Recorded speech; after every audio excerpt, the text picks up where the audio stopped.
म्हणजेच नामकरण. कसे करतात हे विचार तुम्ही. विधी विधान कसे करतात? हा,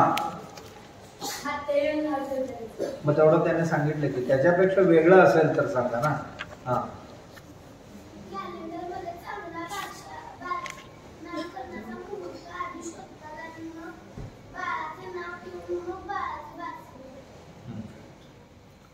चांगले मुहूर्त शोधतात आणि त्या दिवशी बारसा करतात असं तिचं म्हणणं आहे. बरं, आणखी नामकरण याच्यामध्ये दोन शब्द आहेत, नाम आणि करण. नाम म्हणजे नाव, करण म्हणजे करणं किंवा ठेवणं. नाव ठेवायचं कोणाला? बाळाला. का ठेवावं? बाळाला नाव का ठेवायचं? तुम्हाला सगळ्यांना नाव ठेवलेलं आहे ना एक एक. का ठेवले ते? कशासाठी नाव ठेवले तुम्हाला? सांगा बघ, तू विचार करायला पाहिजे ना. आपण सगळे रेडीमेड कसं चालेल? हा, ओळख बनण्यासाठी. आणखी हे बघा, ही एक वस्तू आहे बाबा, काय ना. मग ह्याला ओळखण्यासाठी काहीतरी एक नाव पाहिजे ना. दर दिवशी व्यवहार करताना ह्याला ओळखण्यासाठी एक नाव पाहिजे काहीतरी, नाहीतर प्रत्येक जण काय ना काहीतरी म्हणत जाईल ना. एक जण एक म्हणेल, दुसरं जण दुसरं म्हणेल, तिसरं जण. आता तुम्हाला समजा नाव ठेवलं नसता, मग आता समजा एकाचं नाव संतोष आहे, त्याला संतोष हे नाव ठेवला नसतं तर काय झालं असतं हे सांगा बघू. हा, ओळखू शकले नसते एक. आणि दुसरं,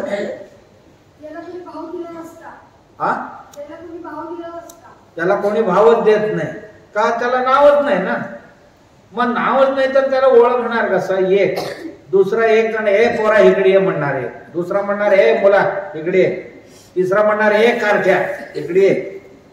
असं काय तोंडाला येईल ते शब्द वापरून त्याला संबोधन करणार की नाही?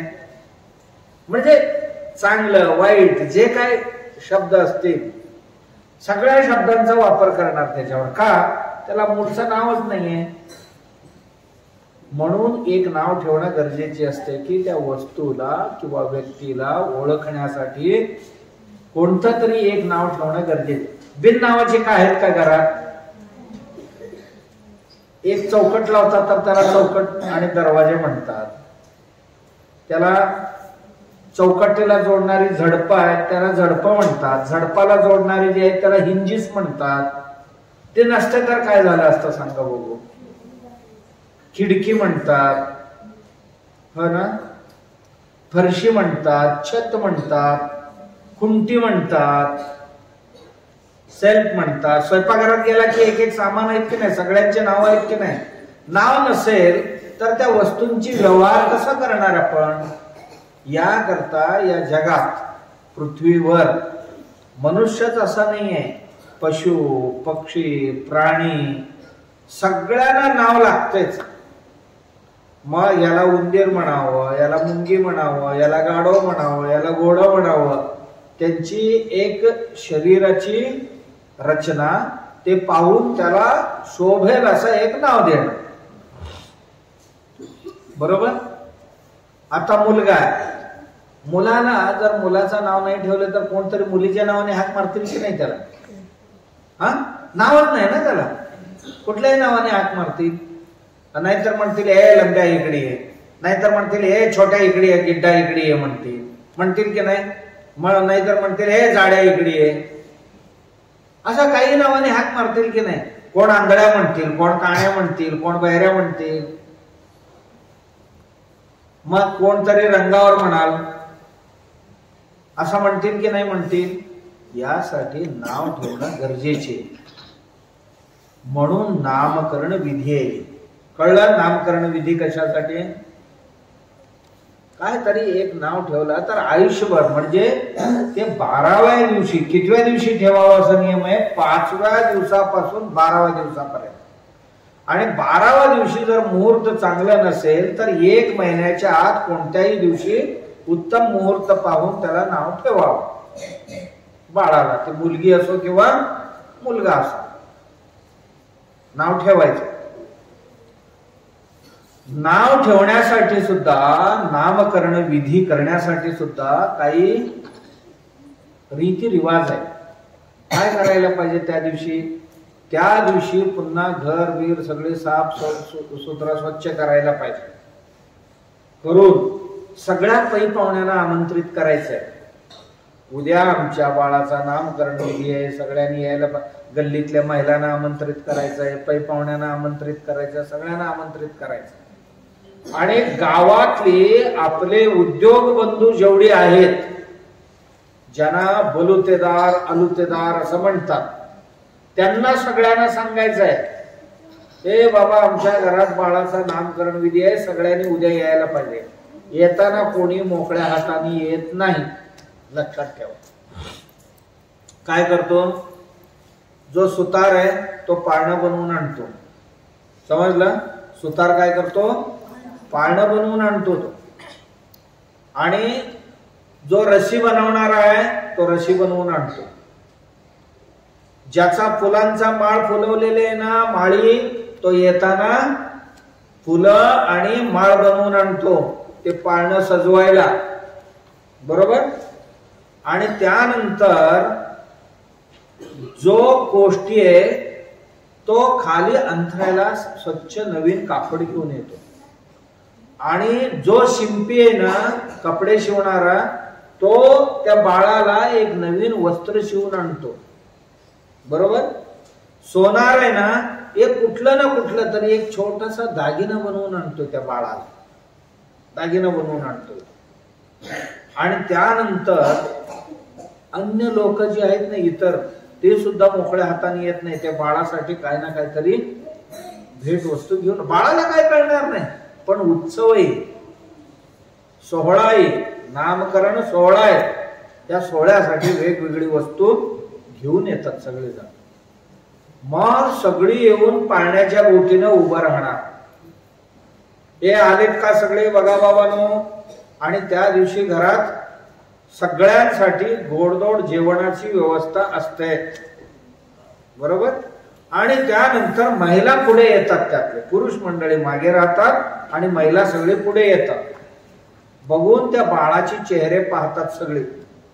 पाहून झाल्यानंतर त्या बाळाची आत्या म्हणून जी असते, जे नाव ठेवायचं ठरवले, नाव कशावरनं ठेवायचं बाबा? ज्या दिवशी बाळ जन्माला आलेले आहे त्याच्या 11व्या दिवशी कोणतं वार आहे बघायचं. लक्षात ठेवायचंय. तुम्हाला नाव 2 नाव असतात, एक औरस नाव आणि एक अनौरस नाव असतात. एक नाव जो औरस नाव ठेवायचंय, काय नाव आलेलं आहे बाबा, त्याचा जन्माच्या तिथी नक्षत्र किंवा वार आहे ना तो बघून ठरवायचं. समजा सोमवारी बाळ जन्माला आलेले आहे, तिथून 11 दिवस मोजायचं. मोजा कुठले येते बघा? सोमवार, मंगळवार, बुधवार, गुरुवार, शुक्रवार, शनिवार, रविवार, सोमवार, मंगळवार, बुधवार, गुरुवार. गुरुवार म्हणजे ग आला. काय आलं? ग. गुरुवार ना. गुरुवारला आणखीन एक नाव काय आहे?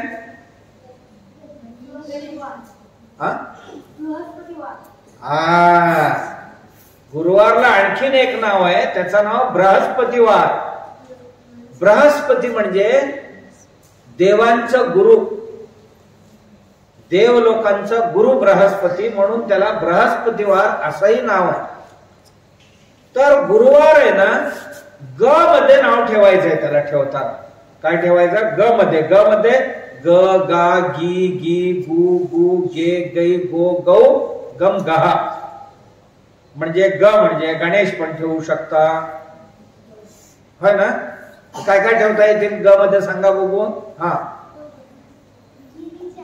गिरिजा. बरोबर? ग आहे ना. हा, गौरव. गौरांगी. हा, गीता, गौरांग, हा, गणेश, गेले हात खाली, गायत्री ठेवता येतं, गौरी ठेवता येतं, हा, गोविंद ठेवता येतं, बरोबर. हा, गणू, तो गणेशच की गणू. हा, झाले ना रे, झालेले नाही सांगायचं, नवीन असेल तर सांगायचं. गुरुराज, गुरुराज, गौतमी, गौतमी ठेवता येतं, बरोबर. गार्गी, बरोबर. बरोबर. गिरीश, गजानन, हा, झाले ना, सांगताना कुठे झोपली होती. हा, हा, गीतांजली, गोपाळ, गौरवी, झाले. गुरुप्रसाद, हा, काय म्हणतो, गुरुक्ष, गुरुक्ष, झोपला होता 4 वेळ झाले, बरोबर. हा, गुरु, गुरुदीप, हा, गिरीश, झाले ना भैया. गिरीशा, हा, गौरेश, गोरक्ष, बरोबर. गोरक्ष, हा, हा, गगन, बरोबर आहे. गौरैया, बरोबर. हा, गंगा, बरोबर आहे. गरिमा, करेक्ट. गौरव, किती वेळ झाले तू ऐकली नाहीस. झाले. गोमती, हा, गोविंद, झाले ना. गंधर्व, बरोबर. गांधार, गंधार, गौरेंद्र, हा, सोडा हात. आता कसा निवडायचं सांगतो तुम्हाला. गण, ग मध्ये किती नावं येतात ते लिहून काढायचं. त्यानंतर गा मध्ये किती येतात बाबा, गा मध्ये काय काय ठेवता येतं. मग गी घ्यायचं. गी, ऱ्हस्व आणि दीर्घ दोन्हीमध्ये किती ठेवता येतं. त्यानंतर गु घ्यायचं. गु मध्ये किती नावं सापडतील आपल्याला आणि गु मध्ये किती सापडतील. हा, 12 खडी लिहून घ्यायची, बरोबर. शाणे बघतो 12 खडी लिहून घ्यायचं आणि त्याच्या समोर जे जे आपल्याला सुचतात ते सर्व नाव लिहित जायचं. आणि त्याच्यामध्ये सगळ्यांना म्हणायला सोपं कुठलं जातं, छान कुठलं जातं, मग तो अक्षर त्या अक्षरावरचं नाव ठेवावं, असा नियम आहे. समजलं. नाव कसं ठेवायचं. 11व्या दिवशी जो वार असेल त्या वाराचा आद्याक्षर धरायचं. त्या आद्याक्षरावर, त्या 12 खडीतलं त्या आद्याक्षरावरचे कुठलंही एक नाव चालेल. मग ठेवण्याची विधी काय. ठेवण्याची विधी, महिला सगळी येणार, पाळण्याभोवतीनं, पाळण्या बिळण्या सजवलेले असतात, महिला सगळी भोवतीनं उभी राहणार. त्यात आत्या नावाची जी महिला असते, म्हणजे बाळाच्या वडिलांच्या बहीण, बाळाच्या वडिलांचे बहीण जी असते तिचा मान येतो. मग जी नाव ठेवायचं ठरवले ना, ती नाव त्याच्या कानात उच्चार करून, समजा गोविंद ठेवायचंय, गोविंदा गोविंदा कुर्र असं करणार. कळलं. गोविंदा गोविंदा कुर्र, गौरी गौरी कुर्र असं ती 5 वेळ उच्चार. एकदा या कानात, एकदा या कानात, पुन्हा पाळण्याला असं प्रदक्षिणा करते, करून जाऊन सगळेजण मग त्या दिवसापासून सर्वजण त्या बाळाला त्या नावाने हाक मारायला सुरू करतात. मग नंतर त्या नावाने बोल यायला सुरू करते. जसाही समज येईल तिला, त्या बाळाला जसाही समज येईल आणि त्या नावाला ते प्रतिस्पंदित करायला सुरू करते. आणि मग एवढा झाल्यानंतर मस्तपैकी भोजन व्यवस्था असते. मग जेवण करून सगळेजण आपापल्या घरी निघून जातात. हे काय आहे? नामकरण विधी. समजलं नामकरण? नामकरणामध्ये प्रत्येक एक गोष्ट लक्षात ठेवायचं. यात काय मुख्य विशेष? पै पाहुणे सगळी यायला पाहिजे, भावबंद सगळी यायला पाहिजे, गल्लीतली महिला सगळी यायला पाहिजे आणि उद्योग बंधू म्हणजे बलुतेदार अलुतेदार सगळेजण यायला पाहिजे. कंपल्सरी आहे ते. ते आल्याशिवाय कार्यक्रम पार पाडायचा नाही. हे एक पक्ष. दुसरं पक्ष, ह्याला लागणारी सामान आहेत ना, त्या सामानांचा निर्माण प्रक्रिया चालते. हे लक्षात ठेवायचं. याला पाळणं लागते, रशी लागते, फुलं लागतात, कापड लागते, भोजन सामग्री. एवढी माणसं येणार तर एवढी भोजन सामग्री लागते. म्हणजे एवढ्या लोकांना उद्योग भेटला की नाही. त्याची काही वस्तूंची ताबडतोब मूल्य द्यायचं असतो. काही वस्तूंची मूल्य वर्षा अखेरला ज्यावेळी शेतात पीक येईल त्यावेळी ते द्यायचं असतं. पण द्यायचं म्हणजे याला उद्योग आणि व्यापार पक्ष एक आहे. तिसरं सामाजिक पक्ष एक आहे. सगळी माणसं यायलाच पाहिजे. कोण लहान नाही, मोठा नाही, काय नाही बाबा, सगळे माणसं त्या कार्यक्रमाला आलीच पाहिजे. हे सामाजिक पक्ष आहे. आणि एक पारिवारिक पक्ष आहे. परिवारातली सगळी मंडळी यात हजर राहायला पाहिजे. आणि सगळ्यांनी मिळून गोड जेवण करणं म्हणजे सगळ्यांच्या मनात एक भावनिक पक्ष इथे. आणि एवढंच नाही, हे नामकरण विधी ठेवताना नुसता 5 वेळ म्हणून जात नाही, पाळणं म्हणतात. त्याला लोरी म्हणतो आपण. याच्या काय म्हणतात मराठीत? अंगाई. अंगाई म्हणायचं असतो. कमीत कमी 5 गीत म्हणायचं असते अंगाईची. कळलं? अंगाईची 5 गीत म्हटलीच पाहिजे. अरे आनंदोत्सव आहे हे. सनातन धर्मामध्ये काय असते की जीवनातली प्रत्येक क्षण उत्सव म्हणून साजरा करायचा. नित्योत्सव. जीवन म्हणजे नित्य उत्सव बनायला पाहिजे. त्याच्याकरता केलेले नाहीतर रडत कडत दिवस काढावा असं नाहीये. प्रत्येक दिवसाचा उत्सव कसं बनवायचा त्या बाळाला निमित्त करून ही समाज जोडण्याची एक प्रक्रिया आहे. आणि समाज अतूट ठेवण्याची ही प्रक्रिया आहे.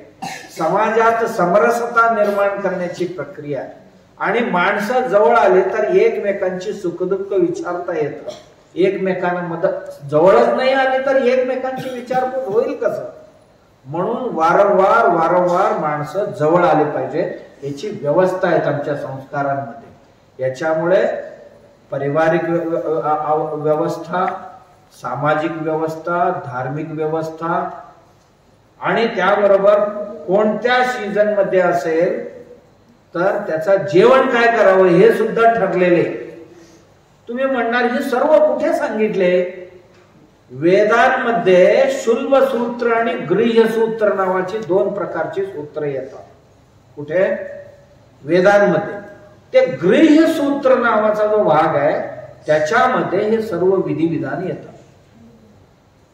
म्हणजे माणसाने जन्मापासून अंत्येष्टीपर्यंत काय काय करावं प्रत्येक दिवसाची वर्णन तिथे येतात.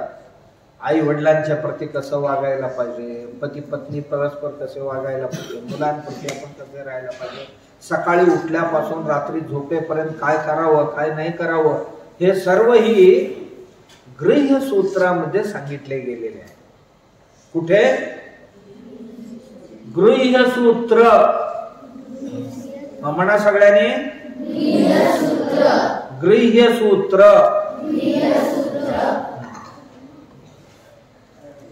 झालं? कुठलं? नामकरण विधी झाले.